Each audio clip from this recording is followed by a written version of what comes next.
The organisation was challenged by what was going on in the sector, and its role, and being a sort of regulator when there was a complete gap in really what do we need to improve, as opposed to simply regulate. There was nothing to regulate, was there? That was the challenge, and you could see the system was slipping away from us financially, and it just needs a different approach. And Jeremy Hunt created that organisation. Well, in fairness to him, he did. And he did. But it is interesting, from the management point of view, how you approach that, because you had Monitor and the TDA. The TDA were really a spare wheel when they got to the point where they were redundant. Nobody else was going to become a foundation trust. What were they there for? You were stymied by the fact there was no political ambition for more legislation. So you had, in fact, you still have effectively two organisations with a wrapper.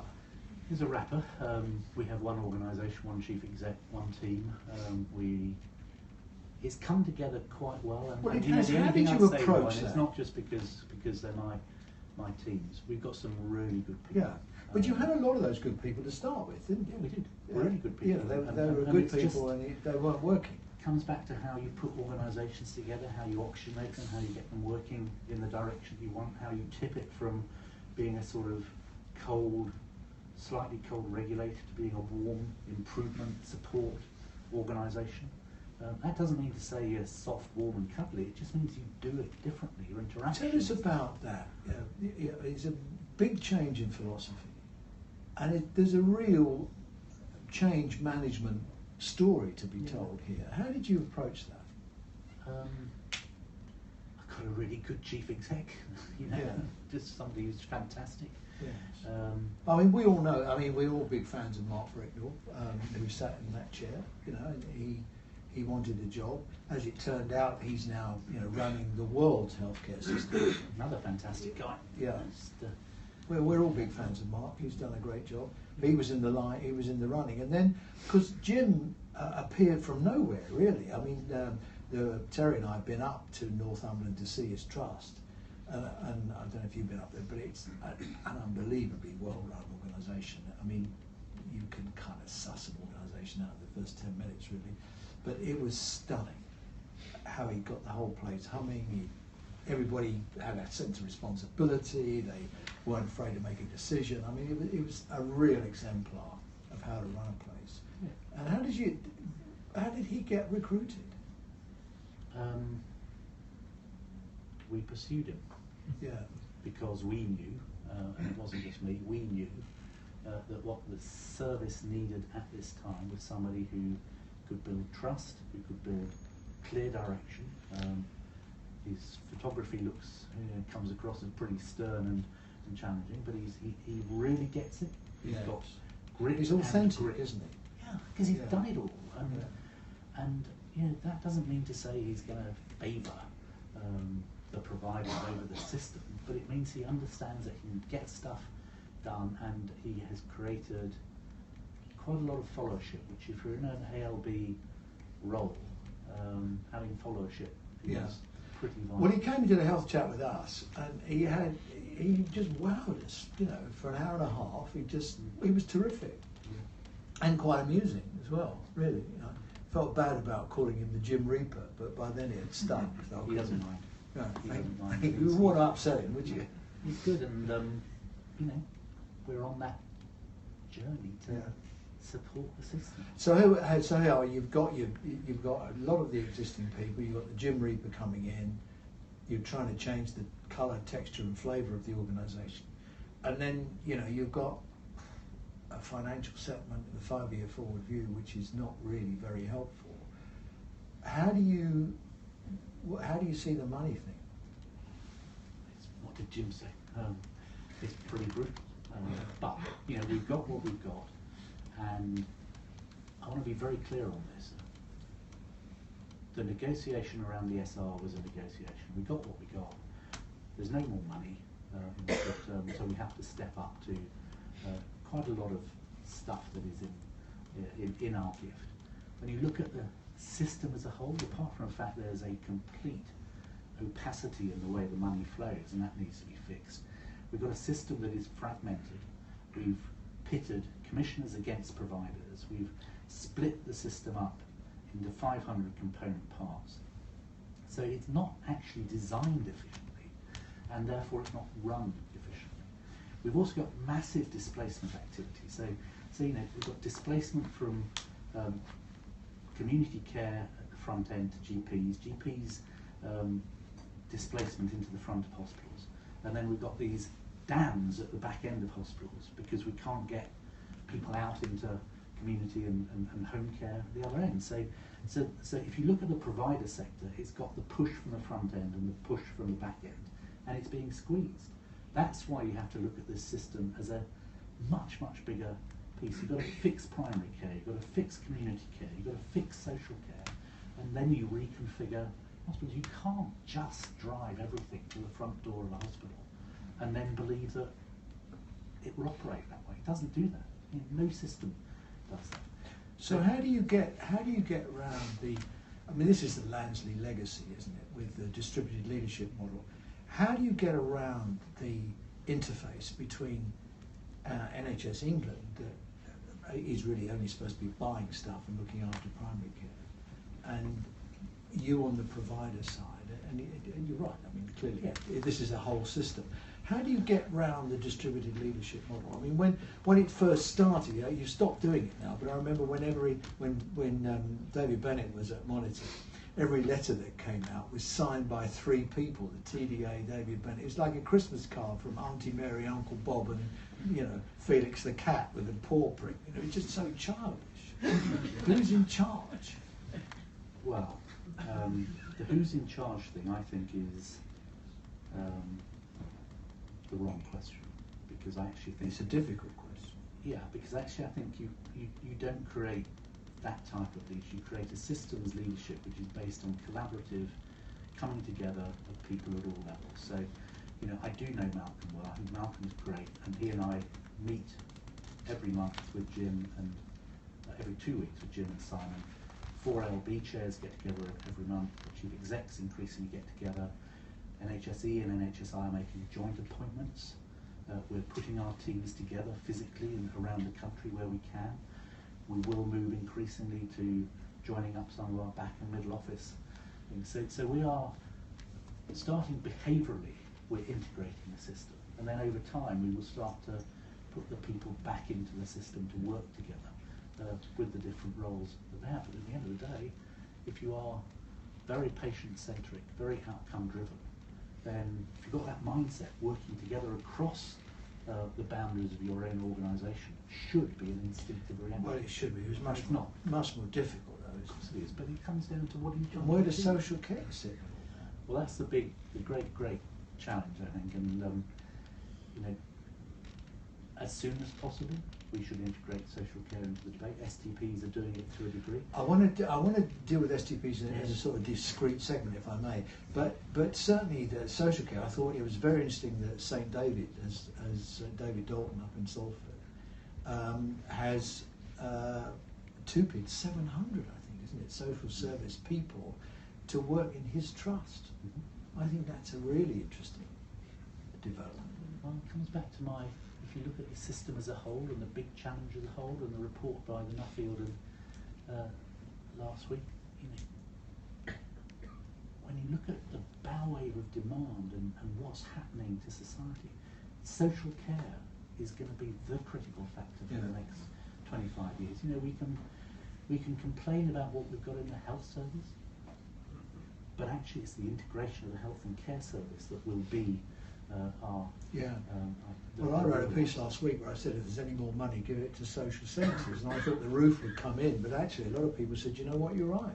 But that's because, Roy, if you look at 2030, what are we going to have to do? We're going to have to have fundamentally redesigned out-of-hospital care. We're going to have to have really thickened out community care. We're going to have to have thickened out social care, and we're going to have to redesign primary care and general practice. By doing so, you're unblocking this sort of the acute hospital is the centre of everything. It shouldn't be. And if you look to 2030, It won't be. The question is, when do you start? See, I'm not so sure I agree with that. You see, I used to be a big fan of primary care. And I don't say this in any way to be disparaging of primary care, because people work damn hard in primary care and, you know, they're doing all they can. But I'm just wondering really if it's just not a model that has had its day and it's time to give all the money to secondary care, run it all out of secondary care as accountable care organisations, put the GPs in the hospitals, run the out of hours from the hospitals, let them own the community care and let them run social services. I mean, I can't see the point. I've got to be careful how I say this. I mean, I'm saying this slightly tongue-in-cheek, but I can't see the point of primary care anymore. Because you go to primary care, you struggle to get an appointment. This is not because people are lazy or stupid, it's just the demand, right? You struggle to get an appointment, you go and see a doctor, he says you need a test, and then say you've got to go somewhere else for the test, then you've got to wait for a result, you've got to bugger about with the doctor who says, oh, you need to go and see the hospital. Why don't we just cut them out of the loop? Because, you know, if you're not well, where are you going to go? You're going to mess about trying to get an appointment with the GP, or are you going to say, do you know what, I'm going to the hospital, I can park, they're open all hours, I can get in, get diagnosed, get fixed up, get out and get on with my life. You can't do that in primary care. Yeah, but that's because primary care as designed doesn't meet the needs. I'm saying redesign the model.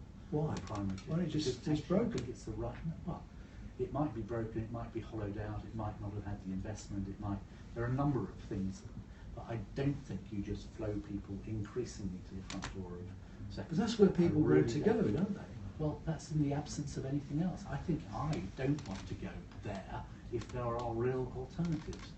And the problem that we've got is we haven't really designed those new models.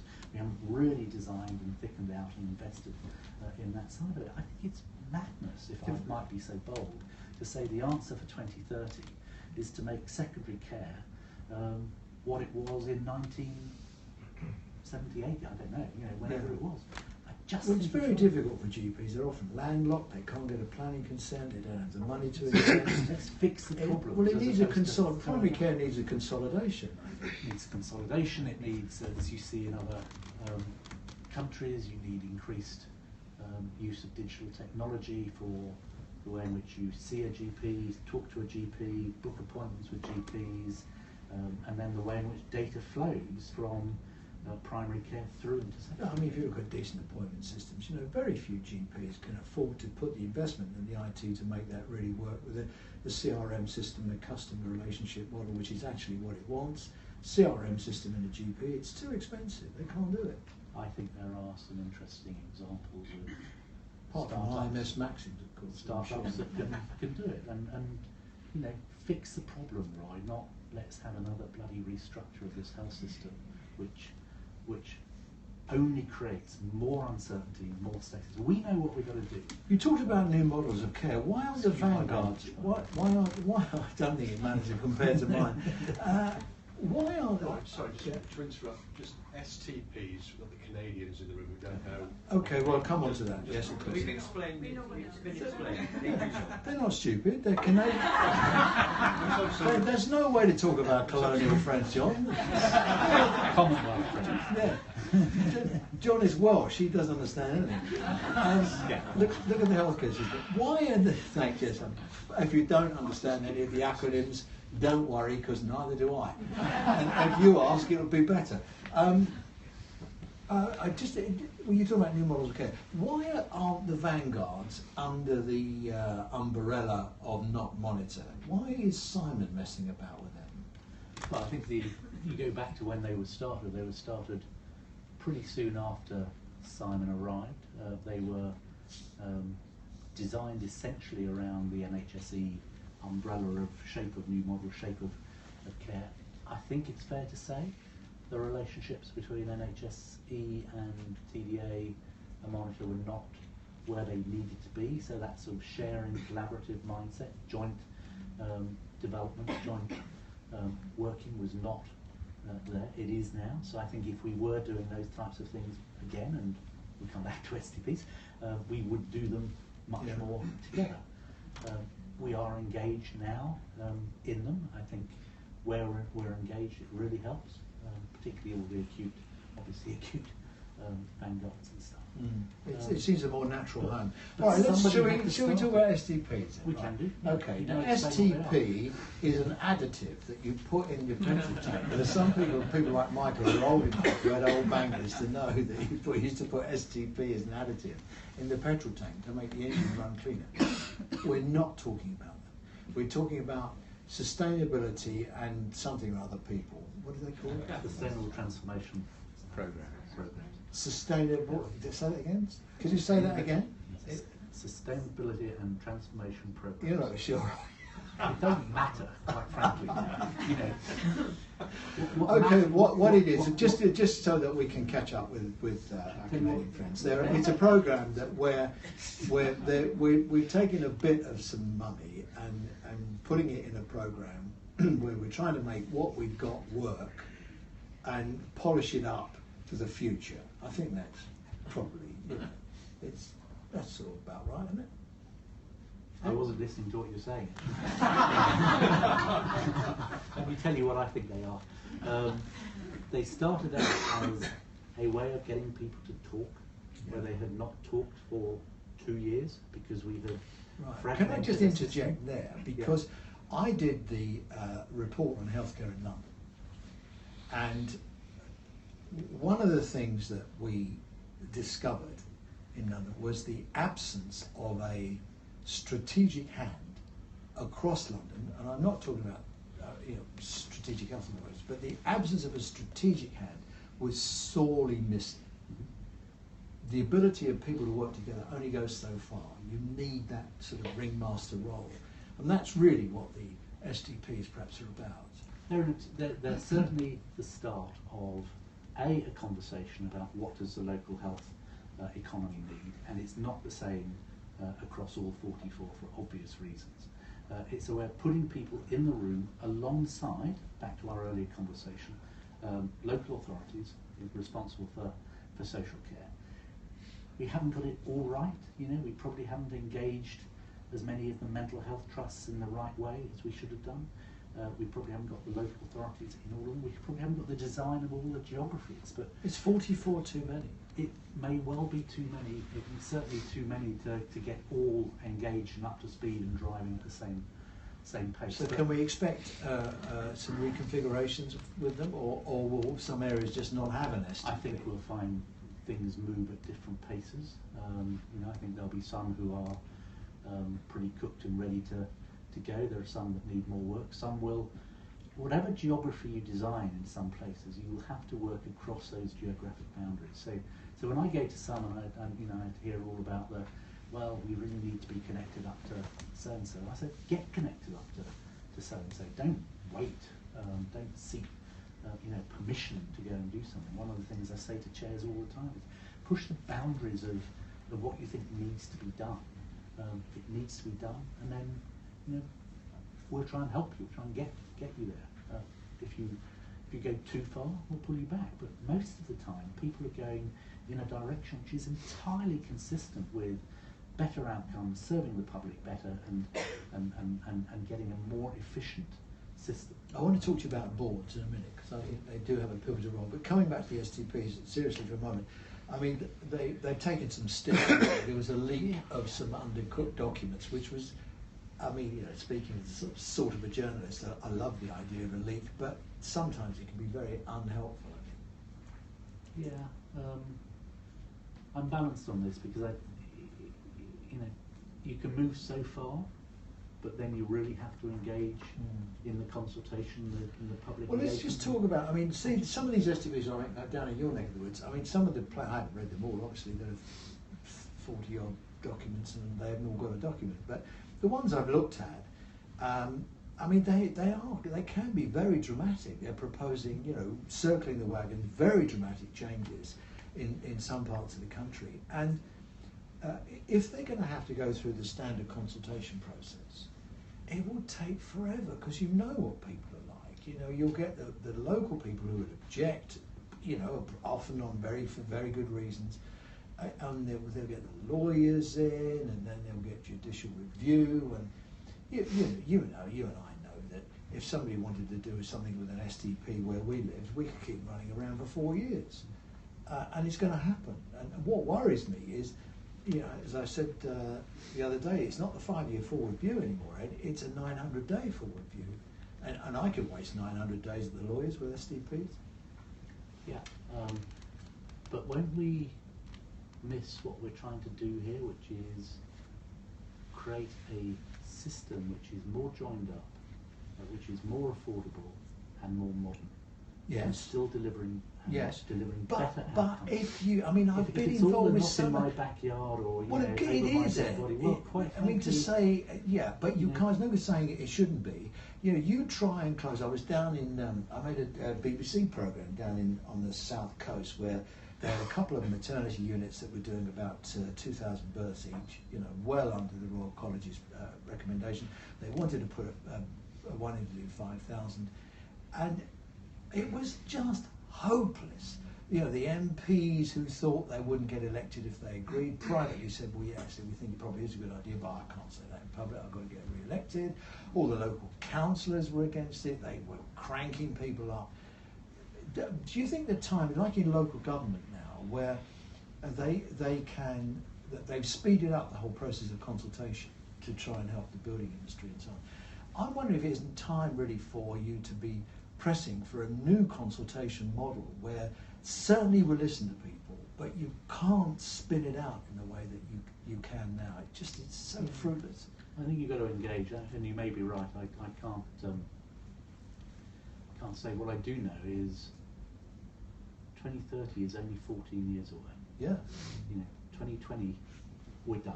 You know, whatever's in the pipe now, quite frankly, is within 2020. When I went back to NHSE after a month at NHSI, I said, what's the next 5-year forward view look like, and what's the next one after that? Because we need a 15-year view of how this is designed. And once you look at that design, and once you look at the bow wave of demand and the need for integration, you then have to have the conversation with our public, who have a right to understand, a right to know, and a right to engage what we need to do.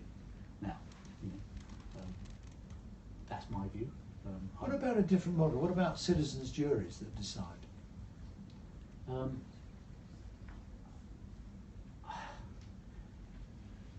Why would you do that? Because it engages the public, you give them all the information so they can make an informed decision, whereas most of the public now don't really understand why these changes are being made. They think it's all about money and cuts, and we all come to work to do that kind of a job. NICE used to use them. They seem to have stopped recently, but do Canada have citizens' juries? Do you have citizens' juries in Canada? No? Citizens for Ontario. Yeah. And I think also in New Zealand they're using them there as well. And what happens is you get a salami slice of the public, you take them away, you give them really proper information, you get them, professionals give evidence, and they sit like a jury, and they, at the end of it, they decide what they want to do. And so, that I just feel that the STP stuff is so radical, which is, you down in your neck of the woods, you ain't seen nothing yet. It's very radical, and of course you're going to get people who are going to spin the consultation process out. You're not going to change anything. So so you've got a job in your hands. Yeah. Let's talk about the money for a moment. All the controls totals have been agreed. The controls total is the amount. Have you done all the controls totals? Yeah. All the controls totals have been agreed, sort of. Why are you laughing? I'm waiting for you to ask a question. Well, I just sort of put it in the form of a discursive. The control totals have been agreed. Well, yeah. Are they going to deliver? Because if they don't get the development money, do they? Yeah, and that's our clear expectation. I spoke at the provider conference last week. I said first quarter had gone well and to plan, but we're worried about the shape of the plans. We hope nobody is misleading any of us about what needs to be done. We're going to do a proper half-year reforecast. We're going to make sure that this works. It's tough. It's really tough to do what we need to do. But have you factored in a bad winter? We hope we have factored in the things we need to factor in. Right? We didn't. you can't factor in all the things you don't know about. And it's going to be really tough. Jim said it was going to be really tough, really tight. Doesn't mean to say that we relax from the ambition of meeting those. Is it true Jim's cancelled Christmas? Is that I wouldn't imagine so. The tooth fairy has been made redundant. So it is going to be tough. What will happen if somebody doesn't hit their controls total and they can say, well, look, you know, we gave it our best shot, we thought we were right, we've overshot. Were you really not going to give them any development money? There are rules that are, quite frankly, prescribed on us and on our behalf. So have you factored in a failure rate, have you? We have got sight of the range that we will be Right, in, so what percentage do you think will fail? We don't have contingencies. So have you got enough money for everybody to deliver so that they all get some of the sustainability development? In the aggregate, we all have to deliver our control totals. Right. Now, if In the aggregate? In the aggregate, we all have to deliver Right. our control totals. So Well, no, that's better in the aggregate, isn't it? and you know, hopefully there are some pluses and minuses. Yes. But if there are more minuses than pluses, we have not got. So bags of some money people won't hidden get any somewhere allowance. else. Well, I mean, you could carry that argument forward, as indeed I tried to do. If you look at local health economies in the round, can you deliver a health economy in the aggregate rather than the individual bits of it? And the CCG overspend, the hospitals overspend. Is there a case for looking at health economies in the aggregate? Well, that's what we want to do, and I think the planning guidance that's gone out is trying to support that control total in a. Then who's the accountable officer under those circumstances? It's a really good question. Whoever wants to be. Because it comes back to, you know, we have our fragmented, disaggregated structures which are not doing what we need to be done and probably never would have done. So we need to put them together, but we can't change the formal governance structures. So you basically have to get people accepting, either under an MOU with clear decision rights within the legal structures that they've got, that this is the way we're going to operate. And it requires, quite frankly, a bit of tolerance and flexibility around this is my castle, but I'm joining my castle up to somebody else's castle in the public interest, in the interest of better outcomes for patients, as opposed to, you know, what did I say, 500 citadels, each with their own king, queen, court of jesters, and drawbridge moat. Well, never was that more true than in CCG then. I mean, we got, what is it, 212 CCGs. Do you see that number coming down? I suspect over time it will. Because, I mean, we've been threatening it for ages now, haven't we? We've been saying that the number should come down. We're 900 days away from the end of the 5-year forward view. Jim will go back to running a hospital, and Simon will go back to his £500,000 a year job in America. But CCGs are joining up. You know, there is some consolidation of CCGs. It's only 2 years since they were essentially formed. Yeah. 2 years. Yeah, I suppose. We just got to do it. We've got to join this system back up, and I cannot say it enough times. There are many ways to join it up. We are not going to join it up by primary legislation, rearranging the deck chairs on the Titanic. Captain Smith. Actually, that was a gift, wasn't it? We are going to join it up by having the right common mindset about locking arms and getting this job done. Yeah. Although, actually, you know, as a student of change management, this is a kind of a disruptive approach to change, isn't it? Where you give the template to someone and say, okay, you sort it out, and effectively, the organisations that are emerging, I mean, STPs have no legal status at all, and have no budgets at all, and no accountable officer, but they've emerged out of the need, the overwhelming need of a strategic hand. No one is making the GPs federate, but everybody's kind of getting it. So this might be a change model that we'll look back in years to come and say, do you know what, that worked. It was one of the few changes that worked. So being chair of something that's quite a lonely place, there's a lady called Gillian Stapp who I've spent quite a bit of time with privately on advice, and she talks about clumsy solutions. Yeah.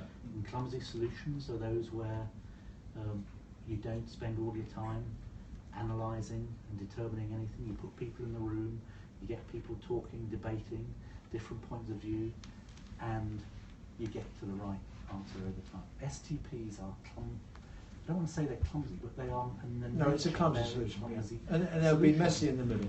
You know, I go back to two people. I did a very small program somewhere, and I saw Porter and I saw Chris Bartlett. Porter was all that straight line strategy over there. Chris Bartlett was purpose, people, process. And that's what I believe. What is our purpose? How do we engage the people to take us on that journey? And how do you establish the processes that drive you there?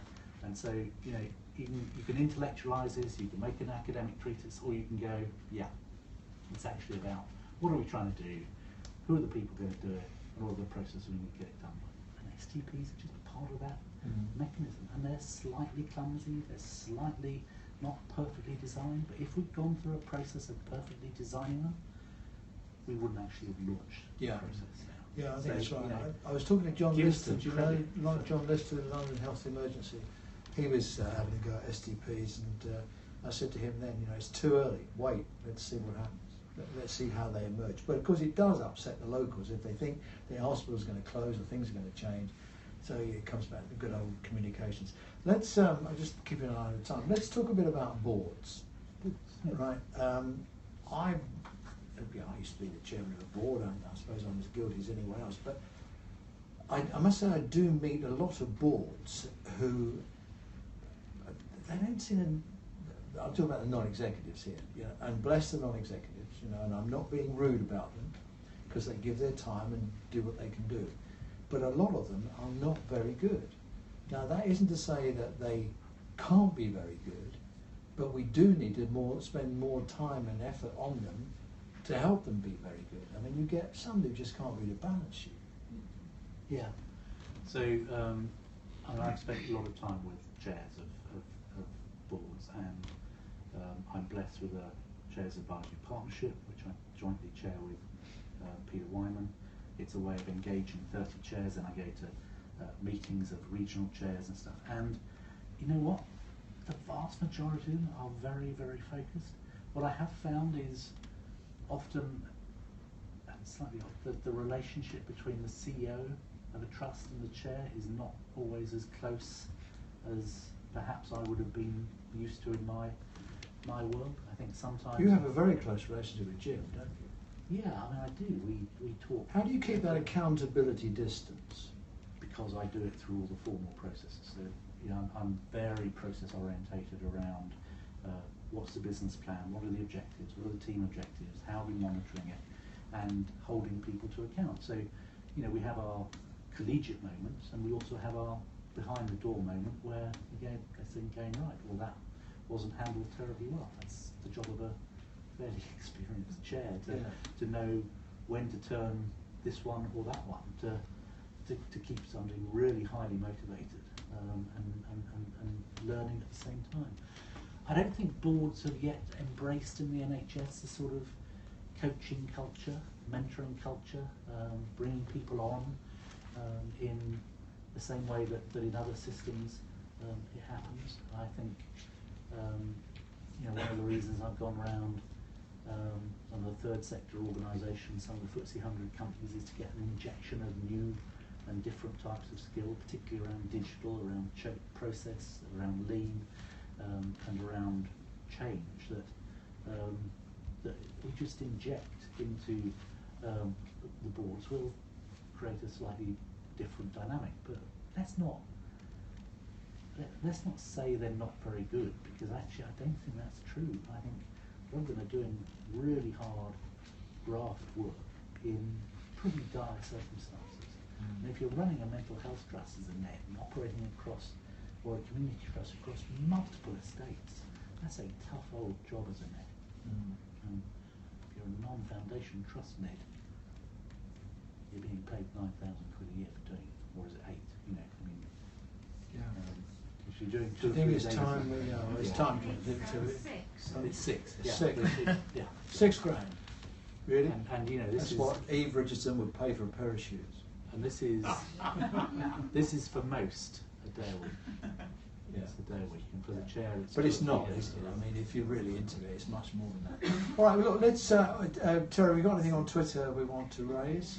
No, and unfortunately, Captain Titanic has worked his fantastic powers on the periscope, which has sunk Right. beautifully on multiple occasions. So I'm not sure. So we're recording it. Okay. Yeah. Fine. All right. Over to you, Lilley. What would you like to ask or comment on? Or, would Deloitte like to ask something about PwC? Right. Yes. Please, Patrick. Yes. So- can I just explain? Patrick's one of our sponsors. Yes, Could you yes, be very he's- nice? he's to that him? guy. Could you be very nice and give him a lovely answer? They're doing some work for me in Birmingham, so we'll debate the answer. You've got to declare an interest now. You're bugging it up. So you know, I'm an advocate of collapsing the commissioner-provider split, if you like. So a lot of what you talk about is music to my ears in terms of a closer collaboration between the commissioning and provider side. But there's a sort of, the only thing that troubles me is a sort of moral maze question in here as well. It feels like the system is trying to circumnavigate the Health and Social Care Act of 2012. And, you know, is that appropriate for public bodies to be actively trying to circumnavigate the law? We're really, really, really, really clear that we are not going to do anything. but let's be very, very clear about this. The law is the law, and we will comply with it. There are many, many ways of creating a greater integration of services whilst maintaining the discipline of a purchase provider component. I just think that you know, it's not black and white. I actually think it's working quite well the way in which people are coming together behaviourally. And instead of having contracting conversations, we're having service conversations. And that's quite different. Many of the conversations we've had over the last couple of years have been about contracts. They haven't been about service commissioning. And that's what we need to get to. And the best way of doing that is through higher levels of collaboration. Can I just have a follow-on with that, if I may? And then, so as the STPs progress, I'm assuming there's going to be some sort of, if you like, a stress testing of them before whatever they're planning goes live. Because you think back to a mid-staff sort of scenario, and where does accountability rest in these new systems and new models? Yeah. You know, you don't want to be finding that out afterwards. You know, that it's unclear as to where accountability sits. I think there have been too many cases of transactions and things being done without people thinking about the post-transaction implications. And we can talk about hospital mergers across the country where, you know, in the same way with the private sector, the joy of looking at and doing the transaction is then significantly overcome by the lack of implementation afterwards, and we can go through that. I think there are 5 tests for STPs. One is, what is the governance, and how does the governance and STP work in the context of the governance of the legal structures that form part of it? What is the ambition of those STPs? Is it both doable but actually stretching, or is it just a reconfiguration of the status quo? 3, is there very, very clear programme and project management of what needs to be done from day one once you do these things, and has somebody mapped out those things? 4, have we really got the envelope of resources to do what needs to be done in the time frame, and where are those resources coming from? And if there are very large capital asks, quite frankly, we've got, as everybody knows, a bit of capital starvation at the moment, and we need to, coming back to whether we create a bond or whether we create some other mechanisms, we have to find some transformation capital in the system to get the tightness of the revenue, the transformation capital. No system transforms itself devoid of the ability to have some capital. And 5thly, are we essentially trying to do this with the biggest win for the lowest injection of resource? So are we calibrating what can be done short term without having to wait for people to negotiate money? So those 5 tests I would personally apply against all of the CTs at the STPs, and having done so, then prioritise which ones are ready to go and which ones need more work. Yeah. Sorry, that's very good. That's worth the price of a ticket. I'll come to you in 1 second. I'm just going to take a Twitter question. I'll come to you. Yeah, on Twitter, a big thing that's been picked up and is being talked about is people are really liking your we need a 10 or 15 year vision, not a 5-year forward view. And there's some questions around how do we make health planning not attached to political 5-year cycles. Do you have a view on that? Because people are really liking your 15-year plan. Well, Andrew Lansley tried to do that, didn't he? He tried to put the Department of Health in the role of the Bank of England. Yeah, well, you will never, with the healthcare system in this country as being as pivotal as it is to everybody's lives, you will never, ever distance it as far as that from the interests and the legitimate interests of government. I think there are some things that can be done, but that's based on, have we got the right structures? Are we delivering what we've said we would do? Have we negotiated from a position of real evidence? And are we driving things like, the number of things we haven't achieved with the digital agenda, with the reconfiguration of the system? We have to step up and do those things to earn our trust to get on and do it. So I think, but look, we live in a cycle of 5-year fixed term parliament. I could apply the same test to transport infrastructure, energy infrastructure, and anything. I do think it's really important to have the big public debate about the 15 to 20 years. Without it, I think we'll always go, we'll do that next time. We are at 1 minute to midnight on this health and care system in this country. I don't want to be dramatic, but we are at 1 minute to midnight in terms of our ability to reconfigure the health and care system for my old age, for other people's old age, and for our children for 2030. And we talk about it, we really talk about it, but we've got to get on and do it. I think I absolutely agree. I don't think people really do understand how serious it is. Because it's quite interesting, because most of us in this room have worked in the health service. There's always been a crisis. I can't remember when the NHS didn't have a crisis. Come give you one sec. I can't remember when the NHS didn't have a crisis, and then suddenly, we've got a crisis. You think, oh well, it's just been another crisis. Well, no, it's very important. Right, let's hear more from the audience. Just so far away, and I'll come to you. Roy, it's for you and then Ed, because I want to give you a moment to think about it. Would you give the CQC budget to NHSI given its improvement? I would. I mean, my views on the CQC are well known. I think the narrative, a sensible narrative goes like this. We've been inspecting hospitals now for 12, 14 years, and 70% of them still have some kind of quality issue. And okay, it clearly doesn't work.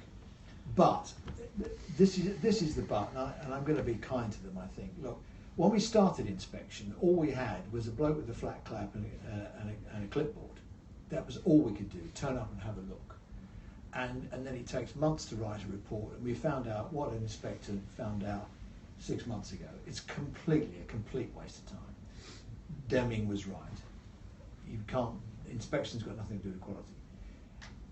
However, these days, we have much more we could do. We've got real-time data, dashboards, and we can answer the question, how do we do today? We can answer that question. 5 key parameters, and then once if you get a trend going on and it looks like somebody's on the ski slope, then you can ring them up and say, what can we do to help you? So the inspection regime is costing us 250 million a year, plus whatever the trust is spending in preparation.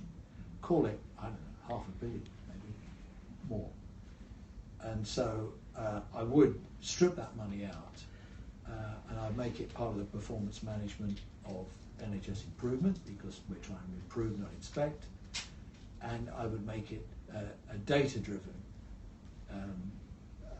process, because we can do that now, and we couldn't do it then. And what we're doing really is we're listening to the long wave radio when we've got DAB, and that's how I feel. So you would make it part of their budget? Absolutely, I'd shift it across. Yeah. No, I wouldn't. I might take a different tack, which is what they've done. Over there. The question to me is, how do we redesign the monitoring and the real time and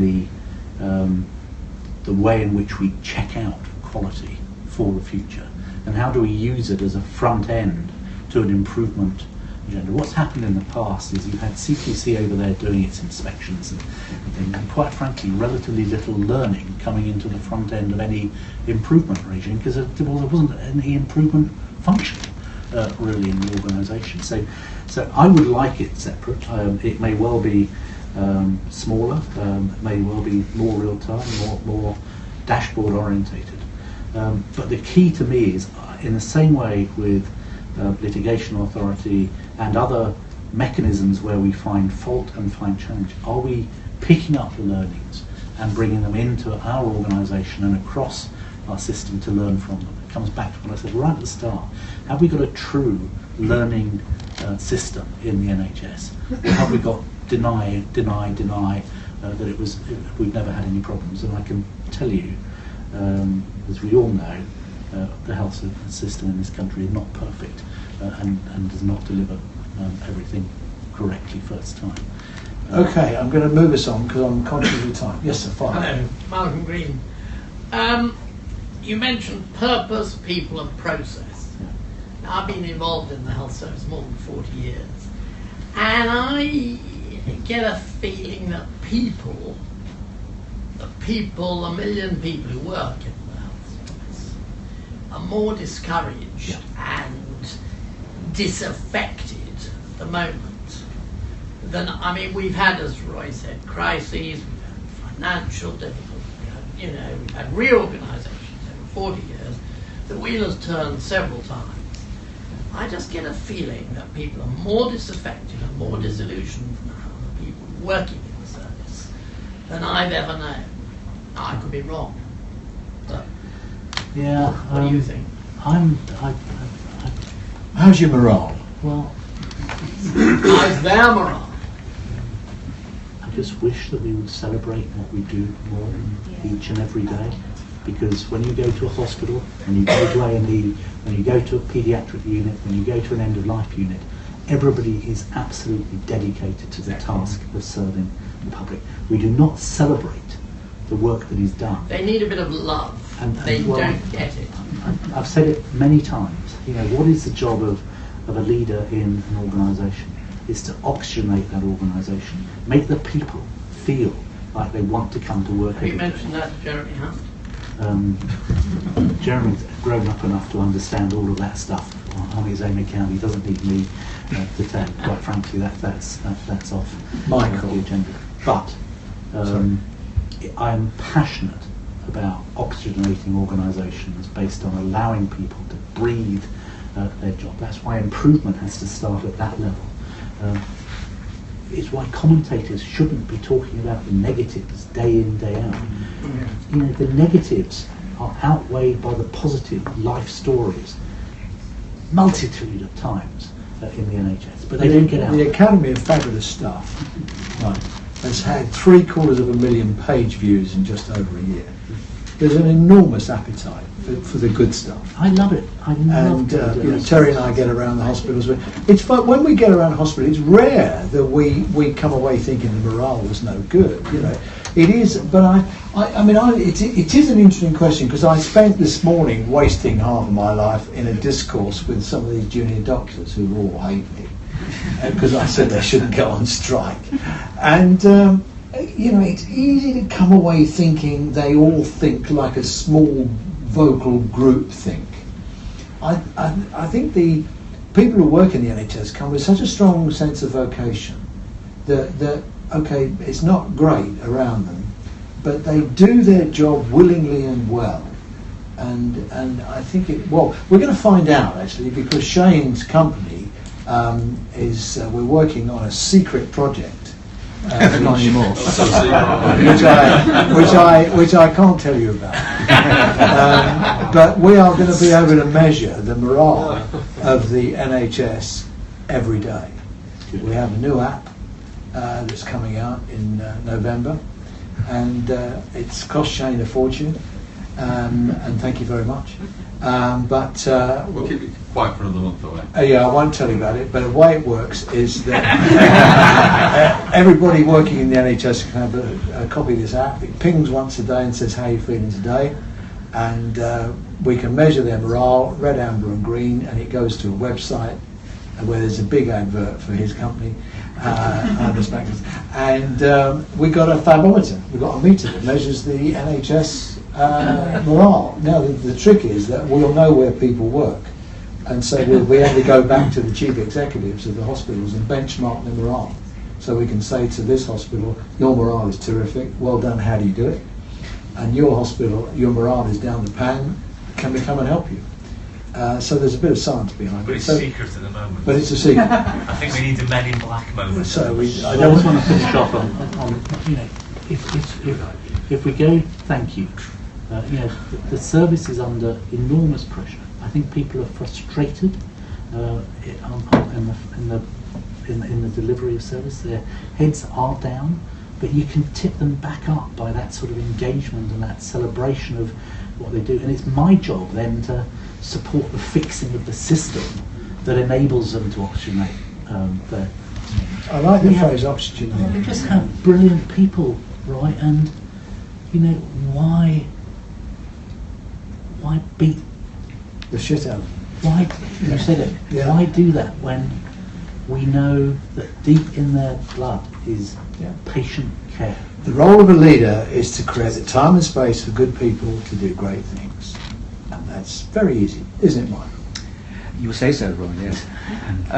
You're avoiding your pumpkin moment will undoubtedly mean making sure outcomes are good, making sure you've got financial control.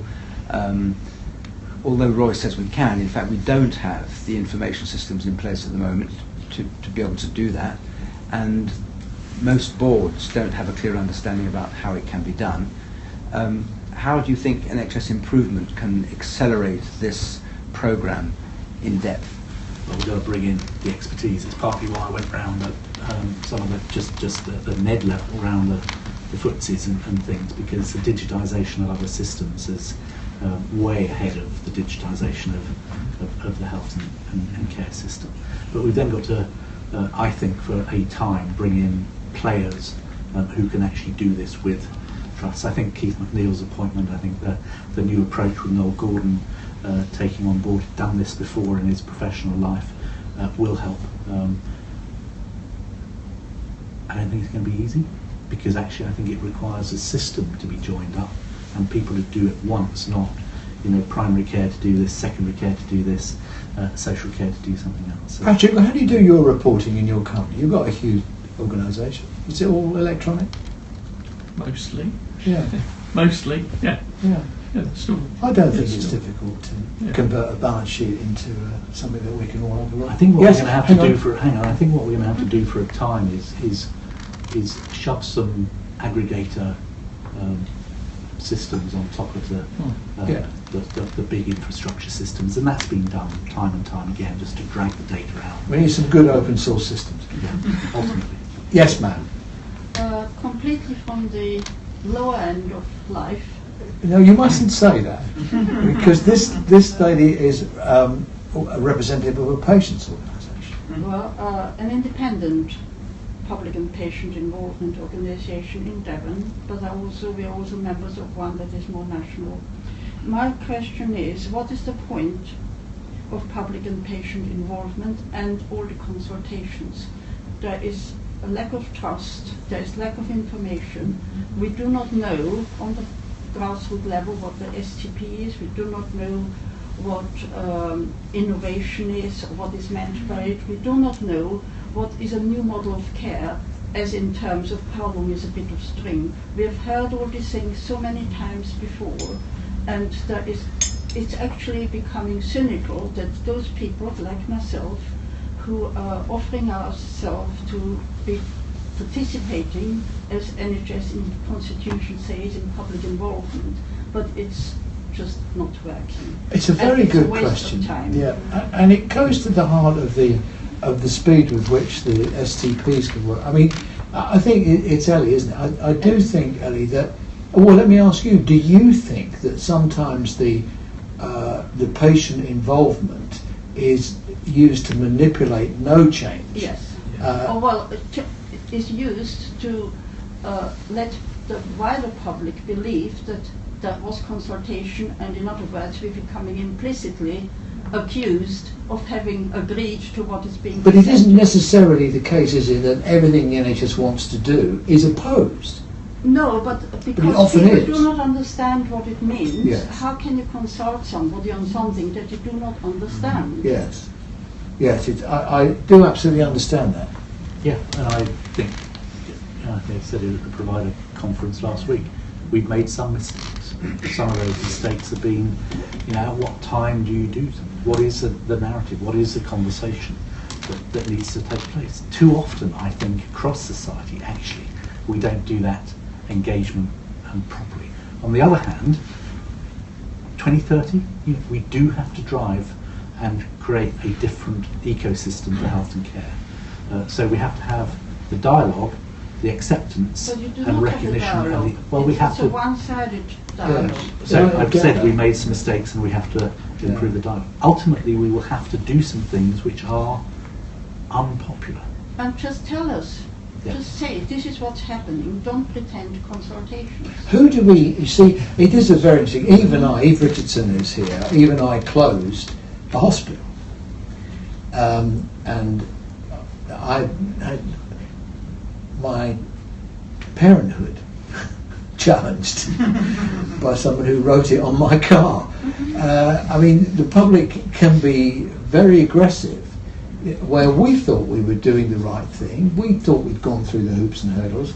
We didn't come to work to close something down because we wanted to make it worse for people. We had a genuinely held belief we'd make it better.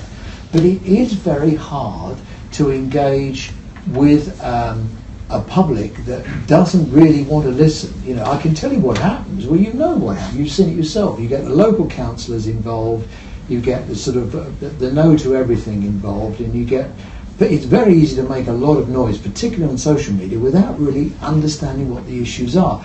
So there is a responsibility, perhaps on both sides, for patients to be to inform themselves better. I mean, if you look at STPs, for example, there's an excellent STP website. I mean, it's all there explaining what they are and what they're trying to do, and there's been some unfortunate leaks of early documents, which doesn't help. But it is, which is why I mentioned the idea of the citizens' juries earlier, where we can try and drive more information into the communities to get a better understanding. You may not agree with the decision, but at the end of the day, I mean, look at what happened in Lewisham in South London. They went to court, a judicial review effectively on a technicality, and it cost a bloody fortune. And that can't be good. Eve, were you going to say something? You have to take the people and the public with you at a very early stage. Yes. And I think we've missed a bit of a trick in that, I'm afraid. I think, and it doesn't matter whether they're local politicians, local parish councils, local groups, they need to be engaged, and we don't talk plain English to them. No. I look at the STPs and the language we use just gets more extreme. They are and the I just technocrats. try and say to people, if that's your mum or your child, how do you interpret this? And we have to do that, and I'm sorry, we're not doing that anymore. You're right. I'm going to move on, Eva, because I have to finish at 5:30, because I can't use my bus pass after 8 o'clock. Would you finish us off with a beautiful question? From Judith, yes. It's Judith Smith from the University of Birmingham. Formerly enough. It's formerly often enough. Still a senior associate of the Nuffield Trust, I should say. We talked a lot tonight about providers, really, and understandably. But I just wondered, Ed, what thoughts you got about the state of commissioning the NHS, because we lay a lot of store by that in our system. So just thoughts about that or prospects. Well, it's knackered, isn't it?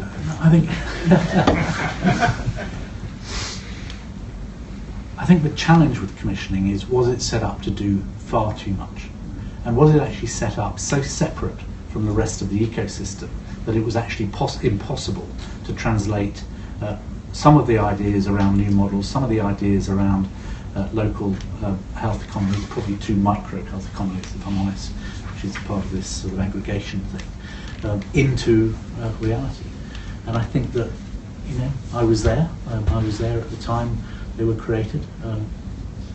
They were, as Jim would say, a mixed ability set of organisations. Some of them have done some good things. I think we probably have got too many. I think they were too detached from the rest of the system. But let's not just critique everything that we've always ever done. Let's move past it and accepting the dialogue with our public and therefore the people that pay for the NHS has not been right around STPs. Let's make the clumsy solution a better solution by starting from where we are and moving forward than putting them in the bin and starting something else. Wise words from the chairman. We're going to have to stop. I've only got 30 seconds to sum up. There's people on. We're not live now. We're still gone. Well, we might be live. Okay. Well, if you are watching on Periscope, thank you for watching. I hope you've enjoyed it. Come and join us next time. If you join the IHM, you get a ticket at half price. And if you don't, it's free. Last word with the chairman. Thank you so much for our friends from Canada. Have you enjoyed yourselves? Yeah. It's nice to know that our healthcare system is in a similar mess to yours. Yeah, so nothing works. And thank you all very much for coming. We do have a little gift for you, Ed. We always thank our guests with a bottle. People ask me how I get my inspiration. A bottle of our favourite whiskey. It's Welsh whiskey. It's Penderyn. Regulars will know the Penderyn story. And the great thing, so it's our way of saying thank you. It's the finest whiskey in the world. I'm sorry to any Scots here, but it's Welsh whiskey. It's wonderful. And the interesting thing is that Malcolm Grant says you have to declare everything over 50 quid. That's cost £53. So you're going to ring up Malcolm and say you've got a bottle of Royal Lilley's whiskey, which will make my day. I'll give you £4 back. You won't have to tell Malcolm. What a great guest. Thank you very much.